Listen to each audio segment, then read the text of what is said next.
Hi, Mobile 26 xin chào các bạn. Chào các bạn đã quay trở lại với channel hồi sinh điện thoại của mình. Thì hôm nay mình nhận được một cái OPPO A3s nó bị vỡ màn hình. Hôm nay mình sẽ tiện đây mình sẽ hướng dẫn các bạn cách tháo và thay cái màn hình cho cái chiếc máy OPPO A3s này nhé. Đó, dụng cụ tháo đó. Cái tô vít 4 cạnh các bạn ạ. Thì đầu tiên tháo máy ra đã.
Rồi, ok thì đây là cái máy sau khi mà mình đã thay màn hình nó lên bình thường, ok, mọi thứ hiển thị mình đã test cảm ứng ok hết rồi.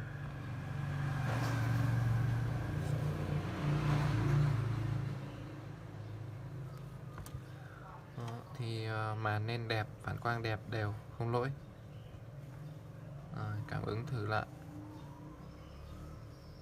Ok, ngon lành hết nha. Rồi thì mình xin dừng cái video clip này tại đây. Cảm ơn các bạn đã quan tâm theo dõi những cái video của mình.